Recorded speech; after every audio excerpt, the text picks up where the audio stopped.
I see lots of faces that I know from last semester. It's really loud. But some I don't. So, like, I'm presuming most of you generally know about debating a little bit. Like,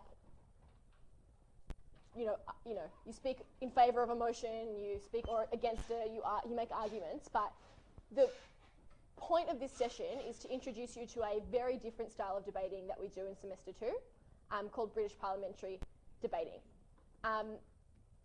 This session is somewhat abstract in that I'm telling you the theory of how you go about doing a style of debating, which is kind of difficult for you guys to learn, but you have to know the basics in order to do it. There'll be an exhibition debate after this, and then you'll have lots of practice. So the best way to do this kind of little bit different style is through things like Pro-Am and Free Heels, and they're really good to just learn how to do it, and you'll become really great at it. So, does anybody know anything about this style of debating that wants to kick us off? Anybody? Sam. The first speaker is going to be the Prime Minister, and then the second is going to be Deputy Prime Minister, and then Opposition Leader, Deputy Opposition Leader, Opening Government, Opposition Member, Opposition Government Member. Yep. So what Sam's pointing out is that there are different names and roles to the different speakers in the debate that mirror the British Parliament. I'll get into that in a second. That's like a good thing to know. So anything else you want to talk about? Anybody else want to flag any knowledge? No? Okay. So this is just like an outline of what I'm going to do tonight. I'm just going to go through the basics of what it is, where it came from. That number 1 is going to be pretty brief. 2 is going to be about the team roles, because there's a lot of emphasis on the different roles of the teams in this style of debating. Then your individual speeches. Then points of information, which are unique to this style for the purposes of university debating, and then different tactics, and then preparation. So, back in the day before I started debating, the World Championships was held in a different country every year, and the host country got to pick their pet style. That's really dumb, so they decided to use the same style every year, which is British parliamentary style, which incidentally the British do all year round, so I guess they are advantage.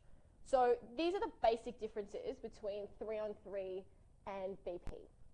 There are 4 teams and not 2 teams. There are 2 people on each team rather than 3 people on each team. We'll get into the mechanics of how that works in a moment. Ask any questions at any point if this isn't making sense, but by the end you should sort of have a vague outline of what this means. There are things called points of information, which are effectively interjections by other members at the other side. You don't have to take them at any point, but at some point you're going to have to take a point of information or 2 during your speech, and you'll be asked a question during your speech. It's a kind of cool thing. There are more rules, there are tactics. It's not just that you have to win the argument. There are tactics and strategies to win, because you have to beat 3 teams, not 1, and obviously there are different ways to do that rather than just beating someone on an argument. That making sense? I'm seeing lots of vague expressions. We'll hopefully get there. The language is a bit different. So for those of you who were debating last semester, you'll remember that people say things in debates that don't make a lot of sense for debating 3-on-3. For example, when I debate, I always say Mr. Speaker or Madam Speaker rather than ladies and gentlemen. That is stupid that I was doing it in 3-on-3 style debating, and I was only doing that because it's out of habit, and the last time I would have debated before was in BP, so I just sort of did it. I shouldn't have been doing that. So you speak to the speaker because you're in the parliament, and you might, if you're speaking first, be the Prime Minister. I'll go through those individual speaker roles in a second, and you also speak to the House. So you might introduce your speech by saying, and none of this is necessary, it's just to understand what you're going to hear in the praxis debate coming up. So you might say at the beginning of your speech, Madam Speaker, members of this House. A stupid thing to do if you're not actually in Parliament, but it's just like a hangover from the oranges of the style of debating. There's other jargon involved.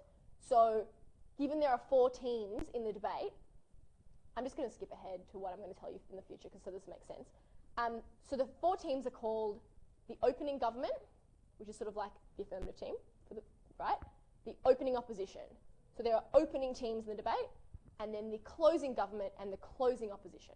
We'll get into this in more detail in a moment. The opening government and closing government are both speaking in the affirmative. They are both speaking in proposal of the proposition. So if the topic is that we should ban pornography, both the opening government and the closing government agree that we should ban pornography, and conversely, the opening opposition and the closing opposition disagree with that, right? Really basic. I'll get into it more in a second. So you might call the government sides the government bench, or the opposition side the opposition bench. You might call the opening two teams the opening half, or the closing two teams the closing half.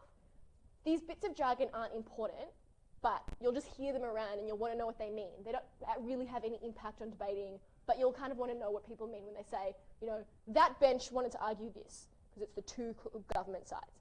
And a diagonal is when you're referring to, you know, two teams in a diagonal. So, yeah.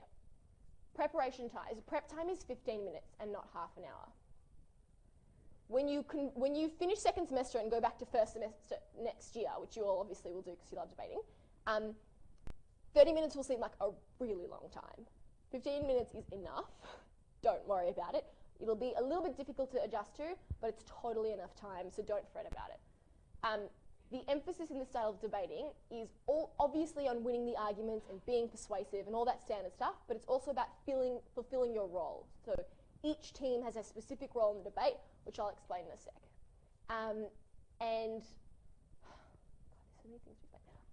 Also, if you win a debate of British Parliamentary, at a tournament, you're awarded 3 points.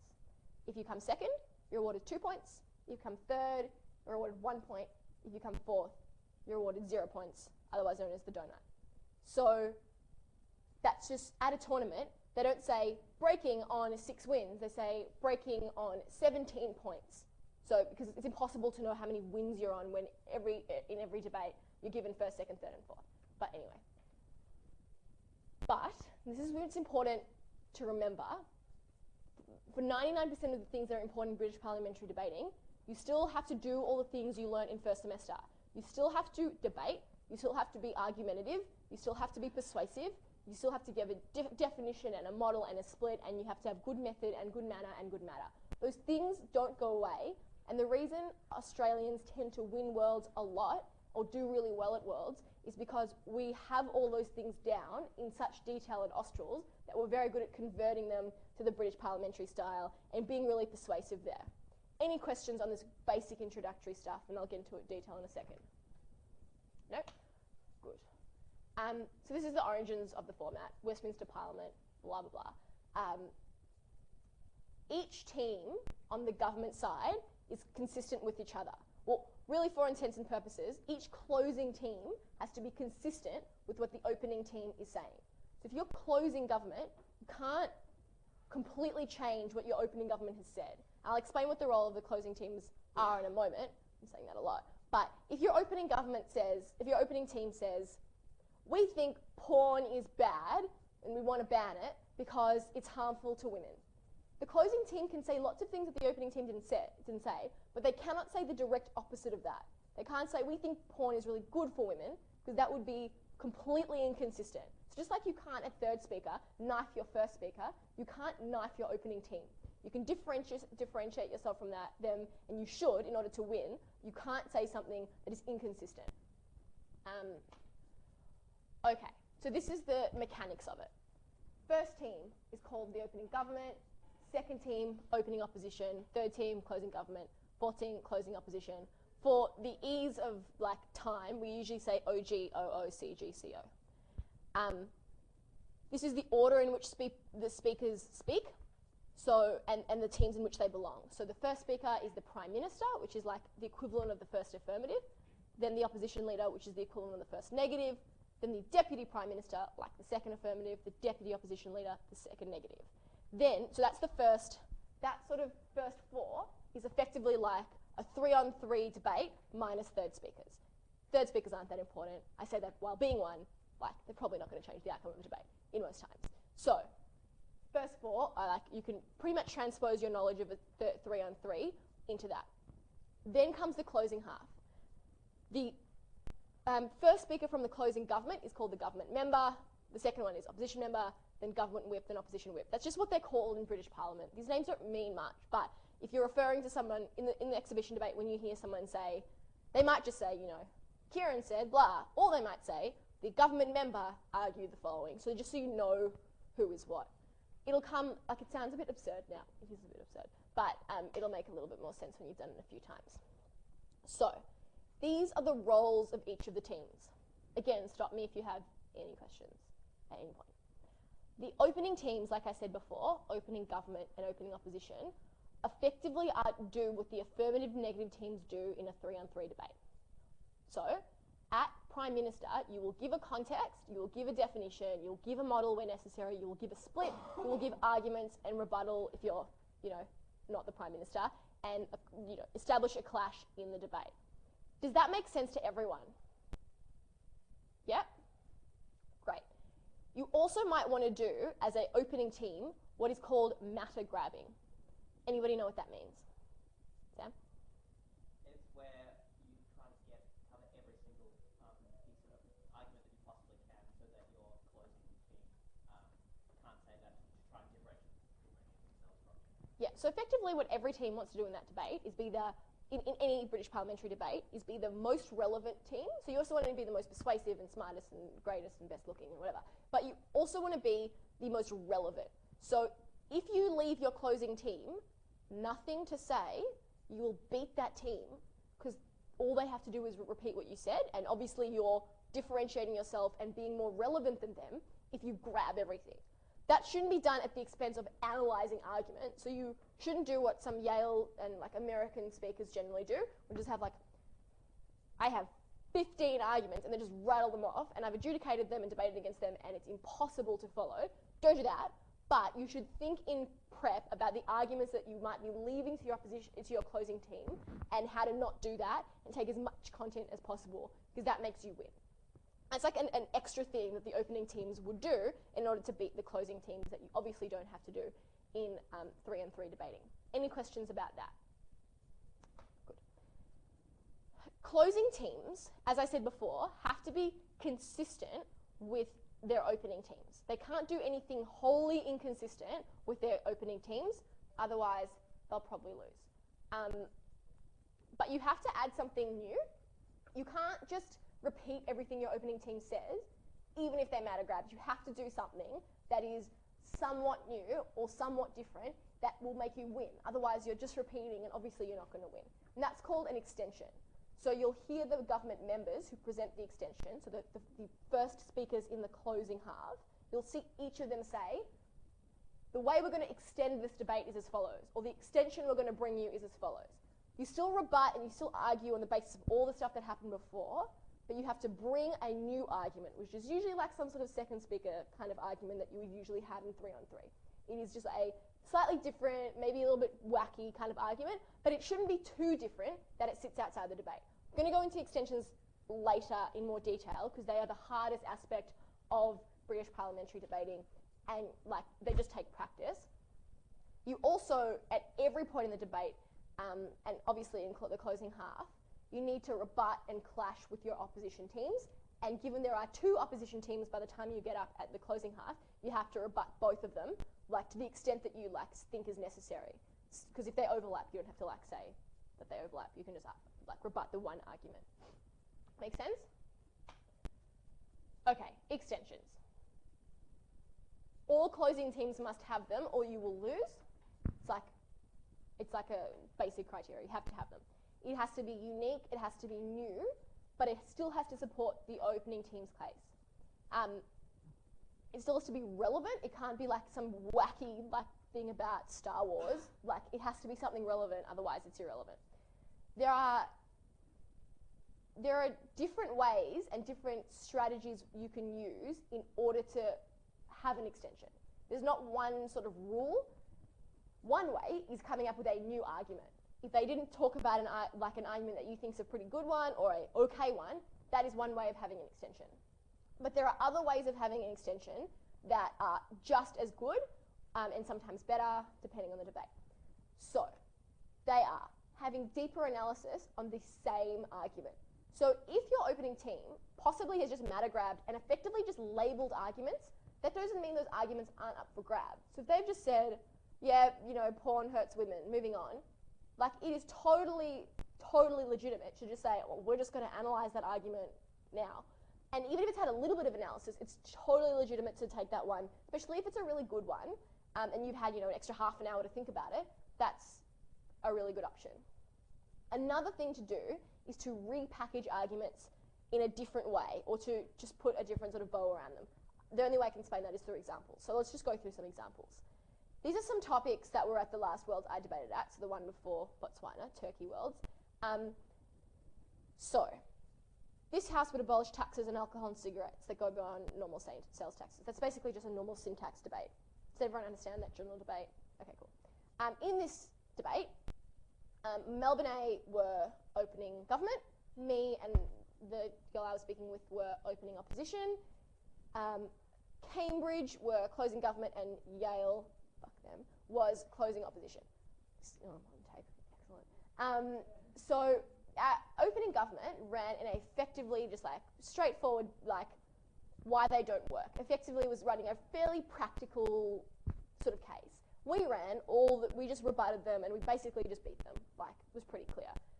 The closing government and closing opposition talked very, very much about the philosophical approaches that governments should take to when you tax individuals and like when you shouldn't. So basically, our closing opposition team, so our closing team, because we were opening opposition, ran an argument that basically, that's wrong.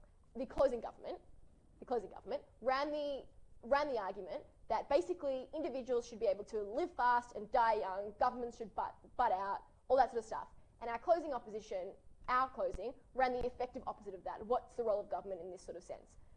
And because it hadn't been an issue that came out in the debate before, but is really, really relevant, both of them beat us. We came third, Melbourne came fourth. So like that's the way you can do it. Just talk about something that hasn't really been, probably was implicit in all of our arguments, like what is the role of government and this is why it doesn't work and blah, blah, blah. But it wasn't made explicit and wasn't analysed in a great deal in the opening half, and then it was in the closing half. And that's sort of where the debate moved, and that became the most relevant issue in the debate. So it went to the closing teams. Does that make sense? The second example is a repackaging example. So this is another debate at that Worlds, which was before it actually happened in real life. Oh my God, I'm so old. This House would partition the Sudan. So partitioning North and South Sudan, divided up, new country. We were opening government, and we ran all the arguments about why South Sudan should be an independent country, why it fulfilled all the sort of criteria of when a country becomes independent, all the reasons it would be good for everyone and the world would be like great.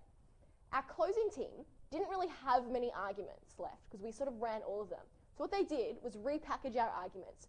So when we were saying South Sudan should become an independent state because it fulfills all those criteria and should be, they basically said North Sudan, or like Sudan in general, but mostly North Sudan, has done all this bad stuff, so they should have their land taken away from them.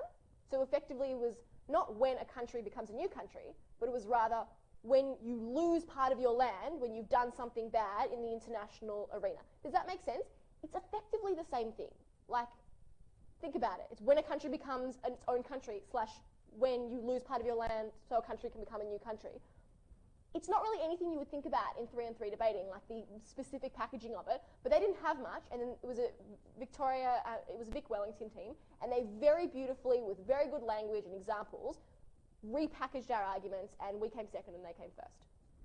Sucks to be us sometimes, but like, whatever. If you're an opening team, there's only so much you can do. You can't predict how the debate's going to go. You just have to do the best you can. Another example is the women's grand final in 2009. The topic was that we should ban the burqa. Everyone was talking about banning the burqa. And the closing opposition talked about why, if Turkey, it was mostly about Turkey, the closing opposition talked about why this would help Turkey's accession to the European Union. And that was a new argument. Like, that is not anything about women's rights. It's not really anything. And they won, I think. Yeah, they won. So, like, that's pretty new, and that toes the line between being potentially too new, but it worked for them. Go through some more examples. Banning pornography is a straightforward one. Can't even remember what the extension we ran in that round at Worlds was. Something about, like, new age feminism is about women reclaiming ownership of their body, blah, blah, blah. Like, something like whatever. An interesting one for when you don't know what to do is just coming up with something a bit random. There was a topic on whether we should fund IVF at, I don't know, some tournament that I've been at sometime. And at closing opposition, Nita and I, the girl I was debating with, we had no idea what to run, just because everything had been said, and we're just like, don't know what to run, like, we can't just repeat everything our mediocre opening team said, but like, they've just run everything that's really straightforward. So we just came up with some repackaged idea that in Western liberal democracies, first world democracies, the mandate of government has evolved. We called it the evolution of democracy, and we said that the mandate of government in first world countries is beyond just providing basic services, it's providing things that provide for your quality of life. And people who want babies, people who want to have families and aren't genetically able to do that should have that right funded by the government, because that's what first world governments, their mandate is. It's not just providing food and clean water, it's about providing quality of life when you have greater capacity. Does that make sense? Like, you could run that in a 3-on-3 debate, but there are probably more important things to talk about. So, like, this is how you extend a debate into a new philosophical place. And in the World's Grand Final at Turkey That Worlds, the topic was that that the media should show the full horrors of war. And the closing team, who ended up winning from Sydney, didn't present something new. They didn't really repackage. They just did deeper analysis about the basic arguments in the debate, and they did it incredibly well. They used different language, they used more sort of visceral language, and they managed to basically make it a deeper sort of debate. Now, that's a lot to take in, I recognise, but it's just to tell you that the best sort of way, or the easiest way of going about a closing team's role in prep is just listing arguments. Just list arguments, because you don't have time to flesh them out, because you don't know what's going to happen, and then you'll have a half an hour when you're not actually speaking in the debate to work it out. But if you've crossed off all the arguments that you can think of, and you still need to provide an extension, providing greater analysis of the arguments that came before you, or relabeling them or repackaging them, are alternatives that you can have to providing an extension in the debate and therefore fulfilling your role. Does that make sense? You'll see it happen in the exhibition debate and it'll make more sense, but it's a bit difficult in the abstract. Okay, so that's the role of the opening teams and closing teams broadly. The role of all teams in the debate is to remain active and offer points of information. So even though you might be the opposition whip, being the last speaker of 8 speakers in the debate, you cannot sit down and remain seated for the entire debate. You have to stand up and offer points of information to the opening teams and to teams all through the debate, so you look relevant in the debate and you don't look like you're just sitting there writing out your extension for 40 minutes. Like, you will be doing that, but you have to be active throughout the debates. And I'll go through POIs in a moment. Okay, each individual speech in British parliamentary style is not 8 minutes, it is 7 minutes. So that's like one thing you've, I guess, gained a minute of your life back. So you'll get 1 clap at 1 minute, 1 clap at 6 minutes, and 2 claps at 7 minutes. That means the first minute and the last minute are protected, which means in those minutes, no one can offer you a point of information. It's like quiet time. I get to say whatever I want. No one can stand up. No one can say point of information. No one can do anything. So the first and the last minute of your speech are protected. That's why you get a clap at 1 minute and a clap at 6 minutes. And then a clap at 7 to say, sit down. Yes, that's all said there. The scoring is a little bit different. This is not really relevant because you'll be debating and not adjudicating, otherwise you'd be in a different session. But I'm sure you guys know that in Australasian style of debating, the scoring range of each speech is pretty narrow. Like, you pretty much go from 70 to 80, and really it's more like 73.5 to like 78.5. It's a pretty narrow band. So the best speaker at that Worlds I was talking about was 86.2 average. The best speaker at Australs, when Victor was best speaker last year, was 77.56. So their average is still 75, which is strange, but there is a greater sort of range of scores that will be offered at Worlds, which is more like 60 to 90. I gave a 52 at Thailand Worlds. That was a bleak moment. And there's no marks for method. So you know how in DAV, when you might adjudicate, there's a little box at method, manner, and matter, and you're probably not going to fill them all in, but like, you should consider all of them. In Worlds, there are 50 marks allocated for manner and 50 marks allocated for matter.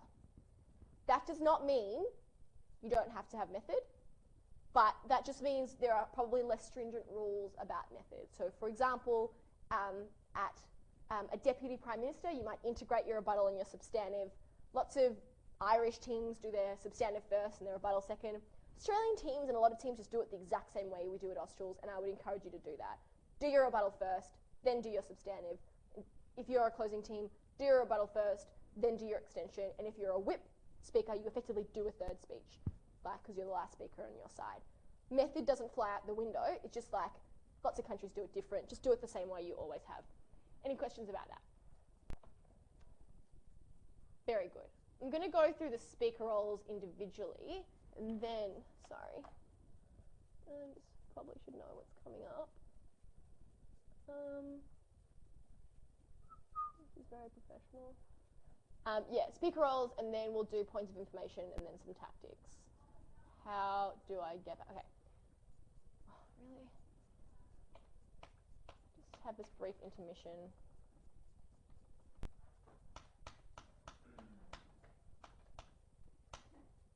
Almost there. Very good. So, I've touched on this a bit, but I think it's important to go through it in a bit of detail because it's new to all you guys. So the first speaker, the Prime Minister, has the context, the definition, the split, the arguments. You are a first affirmative with one less minute in your speech. Pretty basic. Opposition Leader, you do what a first negative would do. Straightforward.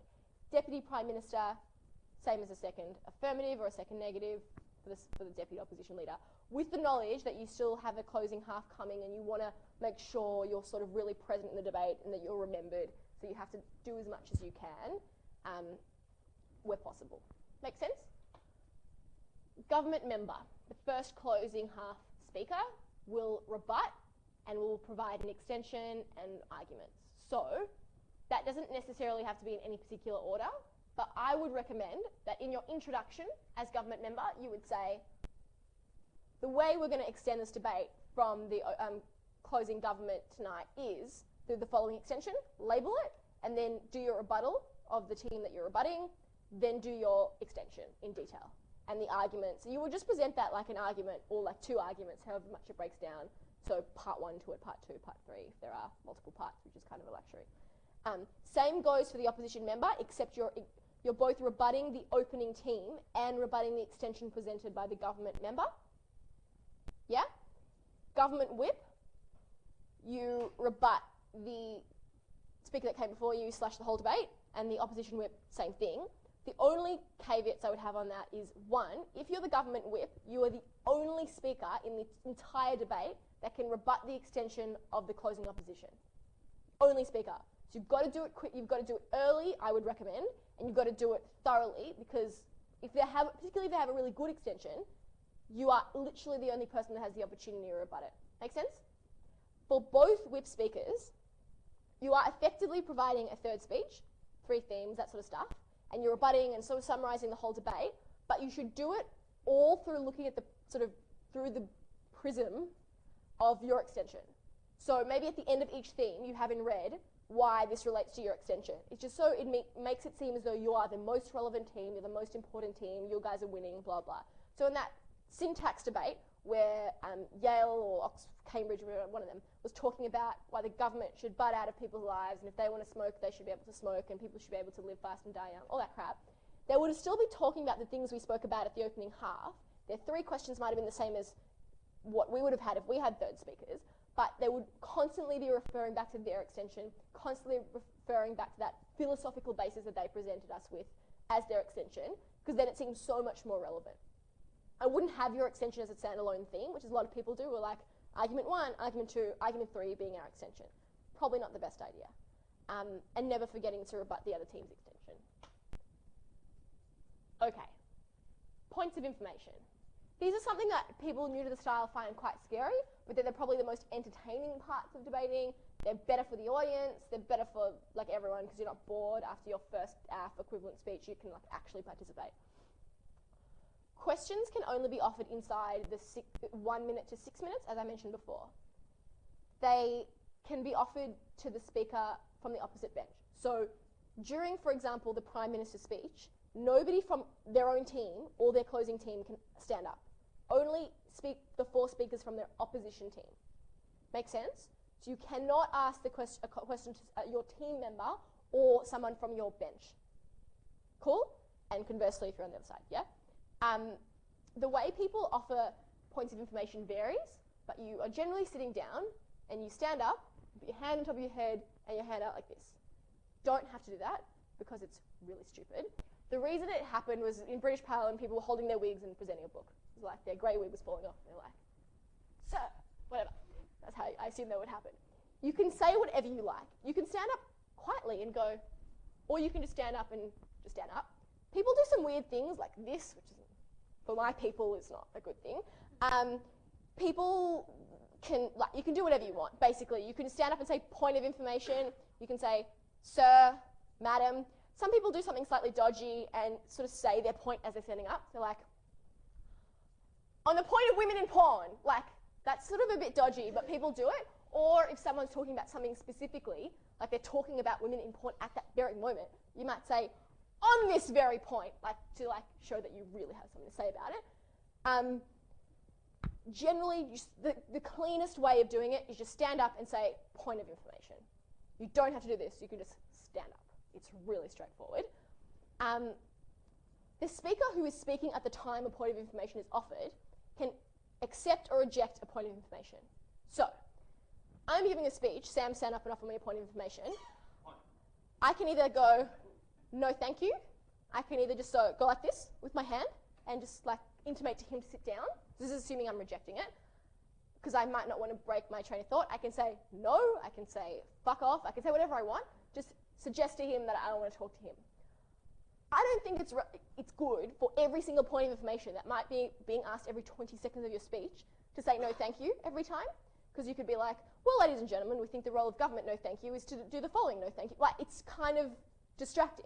So you can say it sometimes, you can do whatever you like, whatever you feel comfortable with, but the way I tend to debate most of the time is to just sort of do this constantly. So stand up, Sam, just be like, so we think the role of government, no, like just to do this. So do whatever you want, but it's easier for you if you just do this. But it's up to you. If you accept one, accept it at a moment that is opportune for you. So accept it, for example, at the end of a particular theme, end of a particular point. You can also say, as someone's standing up, say, I'll take you in a moment, and just let them stand there for 10 seconds. Don't let them stand there for like a minute and a half, because that is like really dodgy. But, you know, whenever you want, and then they'll ask a question, and I'll get into what you should ask in a second, and then you take a moment to think about it, or whatever you want, and you respond. Question and answer, pretty straightforward. That make sense? Mm-hmm.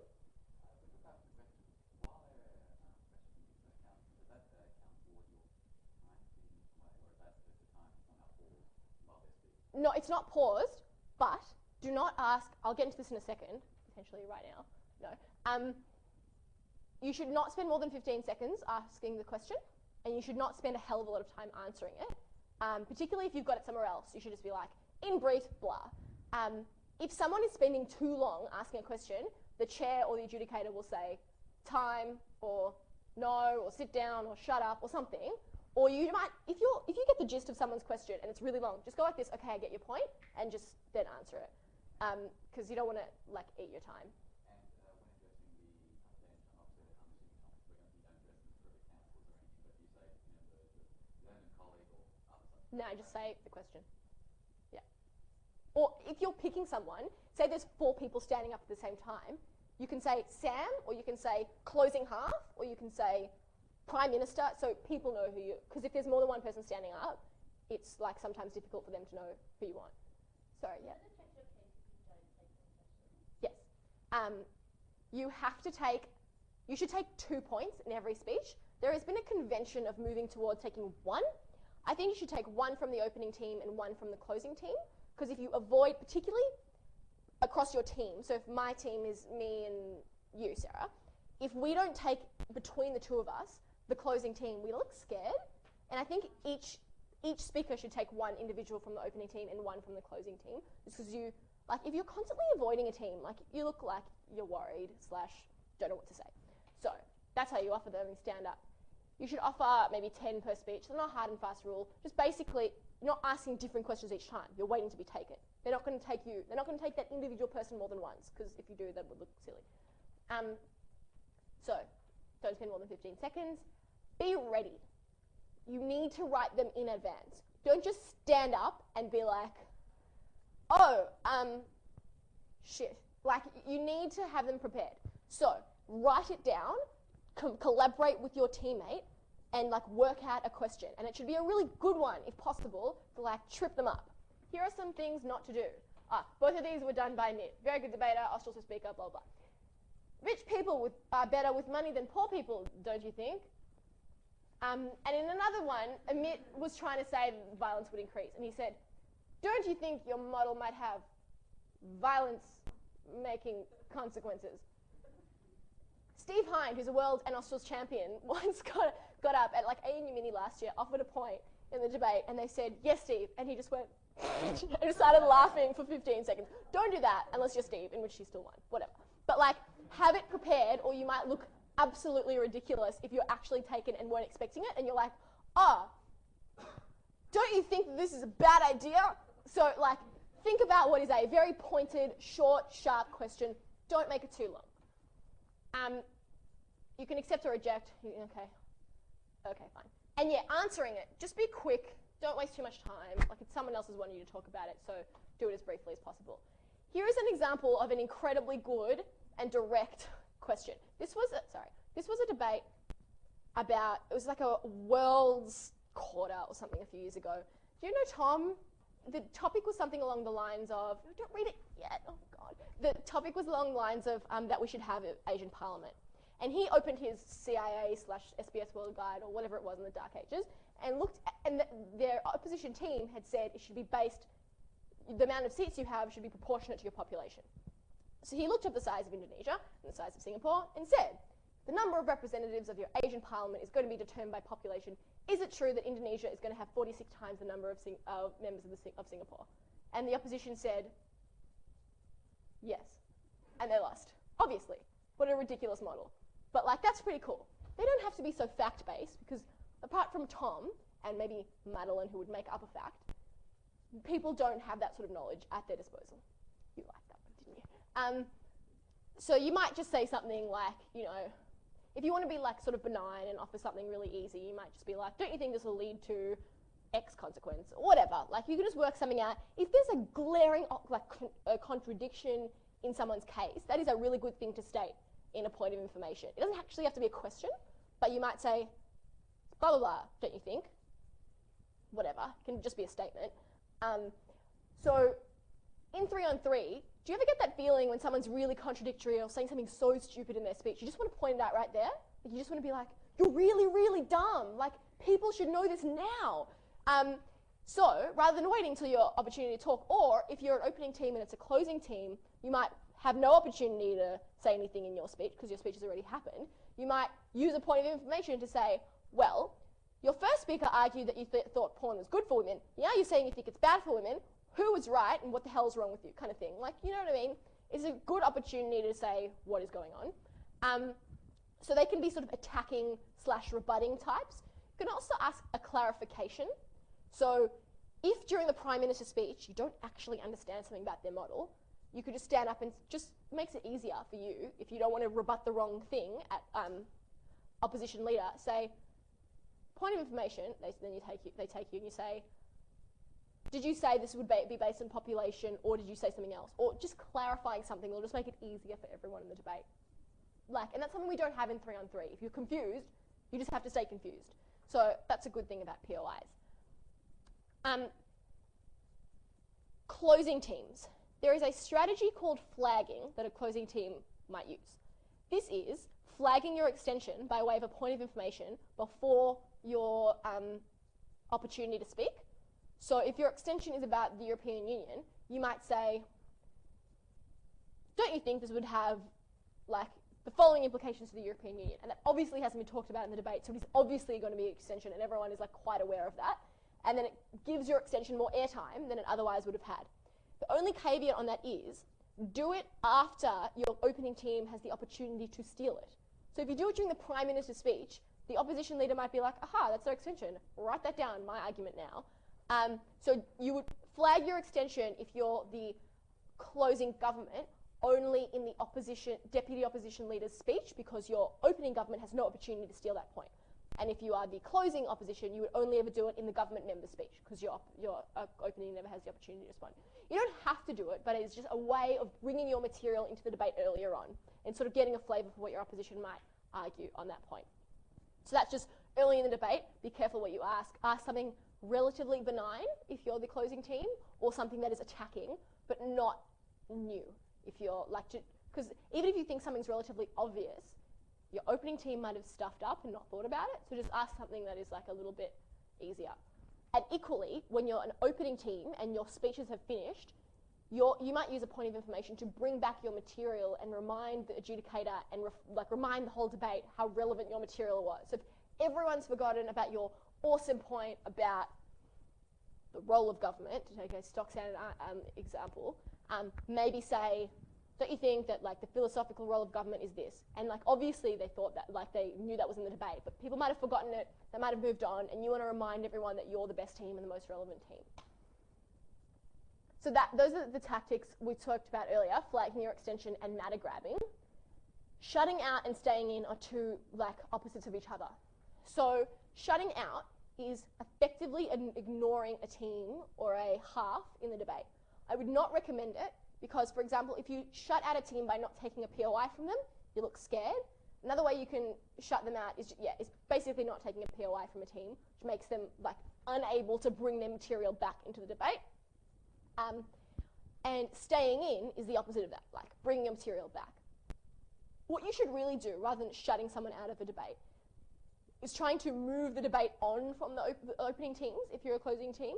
So just placing the emphasis on your material and prioritising your material is the better way of doing that. You're not shutting them out, you're not scared of them, but your material just happens to be so much more awesome, the debate has moved on from them, and therefore you're more likely to win as a closing team.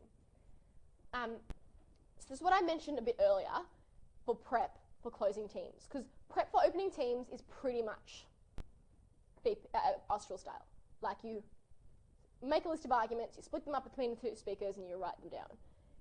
Closing teams obviously don't know exactly what's going to happen, they don't know which arguments are going to be taken, so you just write a list, and for the few that you think might be more likely to be your extension, might be a little bit different, might be a little bit more innovative, you might spend a little time fleshing those out and writing a bit more on those.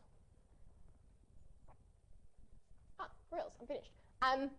Any questions on any of that? And then we will clap forever. Any questions on that? Does that make sense? All the stuff about prep, extensions. It's a lot to take in, I recognise, but it'll become a little bit clearer soon. Yeah. Yeah, with the POI, so as a speaker, you should take like one PO to one closing. Should you try and like use other people's hands, like if you think that everyone That's a really good point. You should. Obviously, if someone like just isn't offering a point, I think you should. Or if they've offered it for the first time in the whole debate and they've been really quiet, that'd be a good moment to take one from them. I think that's a really good point. Another thing I would say is, if there's a team, if no one's offering you points of information, or if you've taken a point from the opening and your first speaker's taken a point from the opening and the closing are just like not participating, you can say at some point, I'll take a point from closing. Like you can just say, if you want to stand up, like do it. They might not stand up, and then a slightly awkward pause, and everyone's like, okay, anyway, but that sort of makes the adjudicator really aware that team is not doing what they're supposed to be doing, they're not participating in this debate, and they should be, and you're not scared of them. You're willing to take a point from them, but they're just not like being part of it. Yeah, another thing speakers do when it's moving towards the 6-minute mark, and if you're a team that is offering lots of points of information and they're just not taking you and they're shutting you out, you might say, which is slightly dodgy but good, you might say at like 6 minutes 50, you might be like, last chance, so that they're like the adjudicator's aware and everyone's aware that you are being shut out. Like you're technically not supposed to do that, but does that make sense? Any other questions? Oh yeah. If you elect, so if I already offer one information, I would like to change that So I understand the question. Okay, so if I've already You've written it down, yep. So if I've already like stood up. Oh. And then I come up with a new one later. Well, in any case, if you, as a team, you should think about what points of information are the best for you to ask. You should collaborate on that and come up with something. But you should both be standing up lots. And if you think that they're more likely to take they're probably not going to take you twice. Probably not going to take your team twice, realistically. Additionally, if both say both closing speakers are standing up at the same time, they might say closing, and you might have to work out between the two of you who's going to offer the point. Someone just sit down and you work it out. Yeah, I think that's all I'd say on that. You had a question? Yeah, what if you've got a team that you know is really, really good in a debate and you actually are scared of them? And you're like, okay, we're not actually going to beat them. Is it feasible to try and ignore them just to try and not look really, really bad? It's like, even though you're going to think you're bad, you're going to look less bad than you actually. Yeah, that is effectively asking me how to not lose when you're going to lose. If you want to, but then I think you should just take them. I think, fake it till you make it. Try and be confident even if you're not. Another thing I would say is, though, some people disagree with this, tactic in British parliamentary debating, but I don't. I espouse this one. I think that if you think there's a clear winner in the debate, if it's Fiona and Victor and they're winning and you're not going to beat them and just, come to realise that and you've just, accepted that reality in the debate, chase second. So the way you can try and come second in a debate rather than third or fourth is by attaching yourself to that team. So say you're the closing government and Fiona and Victor are the big winners and they're opening government, emphasising your team, your arguments and sort of reiterating their arguments without using the exact same language and sort of aligning yourself with them might make the adjudicator think it's a government side win. Because usually British parliamentary debates go one of two ways. They're either a bench win or a half win. So it's usually an opening half debate, a closing half debate, a government bench debate, or an opposition bench debate. So that the first and second are from each of those. You can have an outside diagonal, which is first goes to opening government or closing opposition, or vice versa, an outside diagonal or an inside diagonal, which is obviously the opposite to that. But 80% of debates are not they don't result in a diagonal. The result is usually first and second to a bench or a half. So say you're a closing opposition and your closing government's quite good, hitting their extension all the time, bringing your extension, and just trying to move the debate away from your opening team might be the way that as a closing half, you're effectively kind of working together to get first and second. You're trying to pull the debate away from the opening half and make it about the closing half, and one of you's going to get first and one's going to get second. It's hard to explain to debaters how to not win. You should always aim to win. You should always aim to come first. But sometimes you just let's just attach ourselves to that team and ignore the opening half effectively and just make it about us, and that's how we're going to win. We'll come second. Sam. If you are one of those Victor Fiona teams and you're really good and no one's offering you point of information, you've got this fantastic, flawless model and your argument's perfect and no one stands up for anything, are you going to be penalised? No, you're not going to be penalised, but I would point out at some point that no one's offering a point of information. For example, by saying, I will take a point now, and if no one stands up, you're like, okay, and then move on. Just pointing it out to an adjudicator, because adjudicators keep tabs on who's asking points of information and when and how many times and who's being taken, but sometimes they don't. Sometimes they're lazy, or sometimes they might just not be noticing, they might be writing down all the awesome stuff you're saying or not saying, and then just not really be cognizant of the fact that points of information haven't been asked. Also, if the adjudicator forgets to clap at 1 minute, it can be really frustrating because you're like, I want to stand up, I can't. Just clap and stand up, or just stand up. If it's at 2 minutes or 1 minute 30, and you're like, I really have a good point to ask, just go for it. And if someone asks a point of information in the protected minutes, the first or the last minute of a speech, someone will say you're out of order, and people will sort of realise that you can't be asking a point of information then. Any other questions about any of this? I assume there are because it's all very new. Mm-hmm.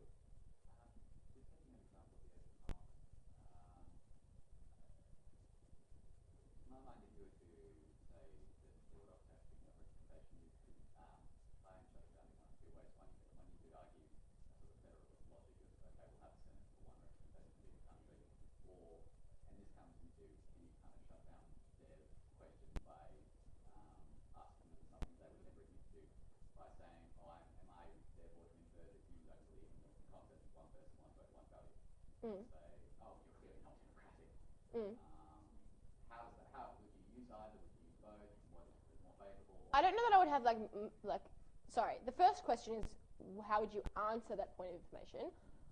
You would probably be screwed whatever you say. That's just the reality of the bad case that team ran and the great point that Tom had. Sorry, like, just the reality. I wasn't there. It was when I was in like year 10. And like, I don't know much about that topic. I just think it's a cool point of information. I don't really know what you would respond because like I can't think of anything particularly great in the context of that point of information being right.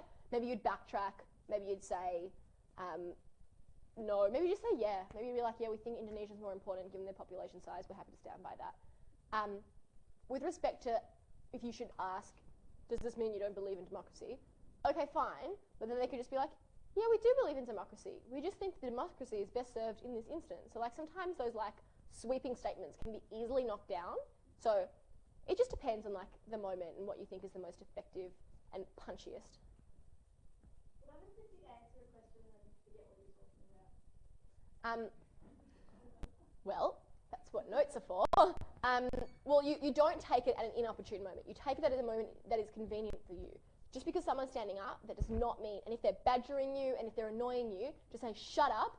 Like, seriously, sometimes you can just be like, quieten down, I'll take you later. Like seriously, it's your speech, you have the floor, and it's you stay in control. That's the most important thing that lots of novice debaters don't quite get about DP, is that you haven't lost control of your speech. You're still maintaining control of your speech. That's one important thing. So I would take a point of information when you reach the end of your rebuttal. That's a good moment because you've got your rebuttal material, you've got your substantive material, and you're like, you hear the point, you respond to it, and then you say, okay. And also, when you're offering points of information, you should offer them at opportune moments where you expect to be taken. So offer them whenever you want, but if you see that the speaker seems to be concluding their rebuttal, that is a good moment to stand up because it's more likely that you're going to be taken.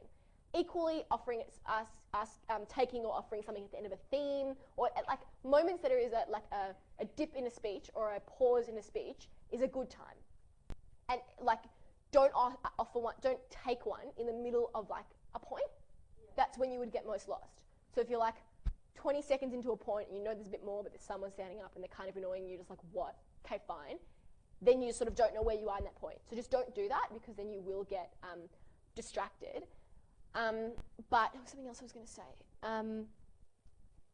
Yeah, if you've got the answer to that point somewhere else in your speech, you can say either I'll get to that later or get to it now.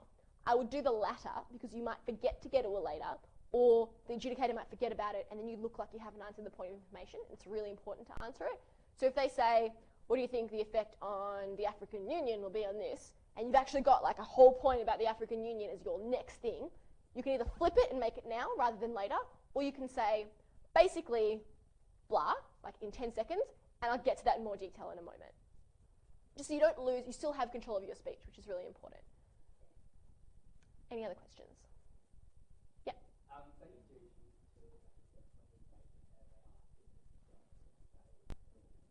can you just, like, I don't know, concede it or be like, I'll come back to that and try and think of something, or Yeah, you can. I would like bluff it and say something brief. So I could say whatever you can, as brief as you can. If it's like a yes/no thing, it's like 50% chance of getting it right? So I think like there have been points where I've just been like, I don't even understand that point of information. Like, I don't know what you're talking about. You just sort of bluff, or you do the best you can, or you might stumble. Like, that just happens sometimes. Or you sort of deflect. The other thing you can do is reject the premise. So, for example, someone might say, this will lead to the following consequences, and don't you think that's really bad? You can just say, we reject the analysis that will bring those following consequences for this reason. So like, even if you don't really understand if that's going to be a good or bad thing, you can reject the premise of the POI, which is a really good tactic to use, because like, obviously there is an implicit or explicit premise to every point of information, and it's useful to sometimes just say, we just don't think that's true, we think you're full of shit. Any other questions? I have like one or two more things to say. Manner is incredibly important, and presence is incredibly important in this style of debating. So everyone has a different style. Some people are more quiet, some people are this, some people are that, and that's fine. But you have a shorter speech, and you are one of more speeches and more teams in a debate. So persuasion and rhetoric are more important in this debate compared to Australasian style. I wouldn't get rid of the analysis. I wouldn't get rid of all the good stuff you learn in Australs, because that's what makes Australasians better. But I just think I would just reiterate